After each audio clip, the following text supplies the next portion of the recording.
Welcome back, 8th graders. Today we are going to be reviewing content that you've already learned in Unit 2 to make sure that you know it for your unit test. So to look at a calendar of what we've done so far, on Monday and Tuesday, you learned about what Louisiana was like as a colony and in the early years as a state. Today we are beginning content that you learned in Unit 2. We're doing this because on Thursday and Friday of next week, you have a Unit 2 test. Paying attention and doing your best in these lessons will help you do better on your Unit 2 test. Oops. If you have not already finished your do now, please pause the video to finish. So let's go through this closed paragraph. This is a great summary of what you learned yesterday. Read on your paper as I read aloud and check and change your answers. France purchased Louisiana back from Spain, but they did not return the colony to rule it. Instead, the President of the United States, Thomas Jefferson, sent diplomats to purchase the port of New Orleans from France. The United States wanted to control the mouth of the Mississippi River so that they could control trade in and out of the United States. France was looking to get rid of all of its land in the Americas, so they offered to sell their full Louisiana territory. America purchased the land, which doubled the size of the United States. William C.C. Claiborne was sent to be the first governor. He struggled to unite the Anglo-Americans and the Creole former colonists. The territory did unite briefly to fight against the British in the Battle of New Orleans. A reminder, if you can do these learning summaries, it means that you've been getting the information. And if you're struggling with it, it means you need to pay closer attention during these videos and then study when you go home. So your first do now question says, what role did C.C. Claiborne play in the development of Louisiana? So we're going to look at a timeline and look at a picture, and then you're going to have a chance to check and change your answer. So we know in Louisiana's history, we were first a French colony, and you see that at the top of the timeline. Then we became a Spanish colony, and then a French colony, and shortly after that, we became an American territory. William C.C. Claiborne was brought to Louisiana during the American territorial period to help make sure that Louisiana was transitioning to an American government. Take a minute with that information, check your answer, and plug in your right answer on the computer. The correct answer is D. He oversaw its transfer after the Louisiana Purchase, and he governed the Louisiana Territory until it became a state. Claiborne is the first American governor of Louisiana, and that's why we have a street named after him, Claiborne. All right, still working off of that same timeline. What factor most likely pulled the original French settlers to French settlers of Louisiana in the area? So going back to our timeline, we're reminded that France is the first European country to start a colony in Louisiana. And I'm also looking at this map to gain inspiration. I remember we saw this map where there are a lot of cities along this river. We know that the French were looking for opportunities to trade. So with that information, check and change your answer and enter it into the computer. All right. And you should have put C. People from France wanted to create a colony in Louisiana because the trade opportunities created by the Mississippi River and Gulf of Mexico could help them make money. Whenever you're answering a multiple choice question, pull out all the information you already know to help you find the right answer. Okay, you have 4 minutes for your Historian Hustle. A reminder that in 2 days, on Friday, you do have a Historian Hustle quiz. You may begin. All right, let's check and change our answers. One is sharecroppers, exodusters, debt, Reconstruction, Ku Klux Klan, carpetbaggers, abolition of slavery, Confederacy, that is the South during the Civil War, the Union is the North during the Civil War, Mississippi River, literacy test, Haitian Revolution, industrialized, agricultural, disenfranchised. A reminder about industrialized and agricultural. Industrialized means having a lot of factories. That was the North right before the Civil War. Louisiana was in the South, and the South was more agricultural. They farmed. All right, check and change or fix any of your hustle questions and then move on. We're now going to take some notes. Keep your headphones on and eyes on the screen. Fill in the blanks on your paper as we go through the notes. In today's aim, we will describe Louisiana during the Antebellum period.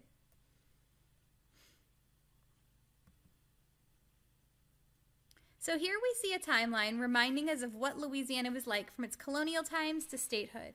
When we read a vertical timeline like this, you always start at the top. That's the earliest event, and you move down to the bottom. The very bottom has the latest event. So we see in 1682, Louisiana was claimed for France, all the way down to Louisiana eventually becomes an American state. We learned at the beginning of this week that Native Americans were the first people in Louisiana. Things did not turn out well for them when the French finally came. For one thing, as we see in the picture on the top, the natives became dependent on European trade goods, such as guns and even clothing. So the natives lost their way of life. Another problem that we see is in the bottom right, the population began to drop. Europeans brought with them by mistake diseases that killed a lot of the Native Americans. Europeans also took the land that belonged to Native Americans. So French coming to America is not a great thing for the Native Americans. We learned that the earliest people to travel to the what is now the United States and Louisiana came from Europe. And France is the country that made the first colony in France is the first country to create a colony in Louisiana. We know that they wanted to come to Louisiana because they wanted that all-water trade route. So on this map, you see that France would go through the Atlantic Ocean, and then the Mississippi River would allow them to trade along the interior of the United States. So we have learned that Louisiana changed hands a lot early on. It was French, and then it was Spanish, and then it was French again, and then very soon after that, it became an American state. But now we're going to talk about what was Louisiana like once it became a state. So in the 1800s, the early 1800s, Louisiana became a major center for trade and slavery during the Antebellum period. When we say antebellum, it means the time period before slavery. Antebellum means the time period before slavery. Louisiana in the antebellum period was a major trade center for two reasons. One, steamboats were invented, and that made it easier for people to trade up and down the Mississippi River. And two, the invention of the cotton gin made it easier to clean cotton very quickly. This increased the demand for it, and so more enslaved people were needed to grow the cotton. So you see here on this video, it's showing how the steamboat works. This changed everything. With this motorized wheel, the boats were able to go up and down the river, so it was easier and faster to trade. Here you can see a typical trade route that a steamboat could take. They could go all the way from Pittsburgh down to New Orleans on a single trip. This is the cotton gin. The way that the cotton gin works is instead of having to pick out the seeds that go in cotton, I don't have a picture of it. So that's a picture of what cotton looks like. Instead of having to hand pick the seeds out, this would very quickly clean the seeds. This allowed cotton to be mass produced. So now there's a need for more people to grow cotton. Louisiana made a lot of money off of cotton, which was great for plantation owners, but it was really bad for the people who were working on these plantations, which were typically enslaved people. Cotton was very important to Louisiana's economy. During this time, the demand for cotton was high, so cotton farms made a lot of money for Louisiana. Because large plantations were run by enslaved labor, slavery also became a huge business in Louisiana, so the sale of slaves was very common in New Orleans at this time. Here we see a map that is just showing us how many enslaved people were in an area. The darker an area is, the more enslaved people there were. You can see this light blue color is showing the Mississippi River. We see that a lot of enslaved people lived along the river, and that's because the plantations would be located along there. It made it much easier to trade if they were near their transportation route along the river. So a little bit more about Louisiana. During this time, Louisiana's economy was agricultural, much like the rest of the South. This means they made their money by farming. By contrast, the North was more industrialized. They had more factories and they had more railroads. And we're going to see that becomes a huge problem, and it is going to lead to these two groups of states going to war against each other. Okay, you have some review questions and time to type in your answers.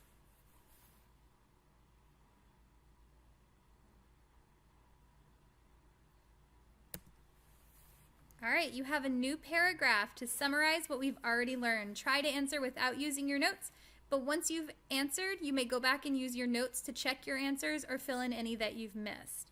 We learn by making mistakes, and we know we have a test coming up, so it's important to try and practice on these.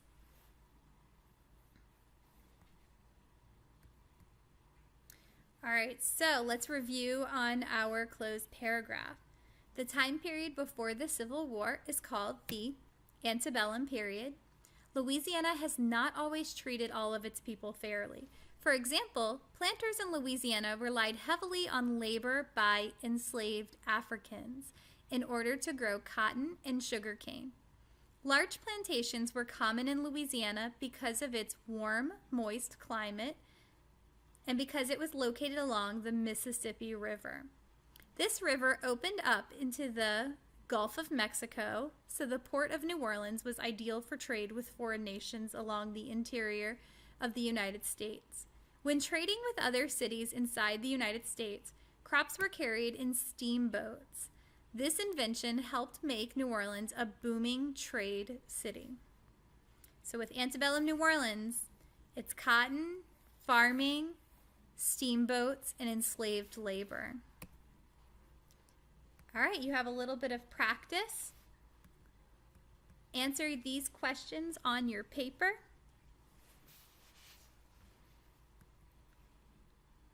And now you have 10 minutes to answer the multiple choice questions that pop up. They're going to pop up on your screen first, and then we'll review the answers.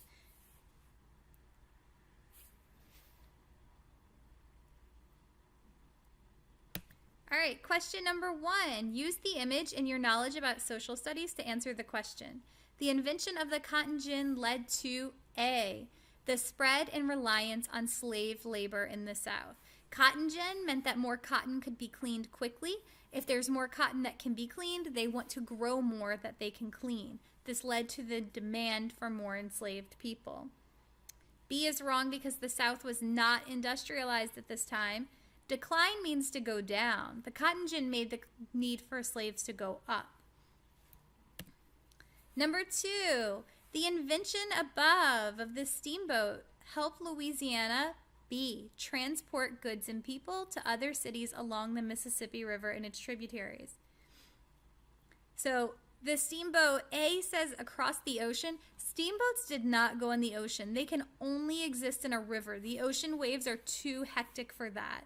C says generate electricity. Boats don't make electricity for people. And D said rapidly transport Union soldiers to Confederate cities. Well, A, we haven't learned about the Civil War yet. And B, the Union was not using the steamboats. This was a much more popular thing in the southern states. Number 3, which crop was so successful in Louisiana that it received the nickname King? That was cotton. Cotton was the most important crop in Louisiana. Sugar was the next most important, but cotton was king in Louisiana. And number 4, the map to answer the question. We see a lot of cities located along those little blue stringy things. Those are waterways. Cities were located along rivers for trade. All right, and when you are ready, close out of this puzzle and click on the Antebellum Louisiana Review exit ticket. These scores go in as a grade. If they're blank, it goes in as a 0. Do your very best. Make sure you're not using your notes to answer the questions. Talk to you guys tomorrow.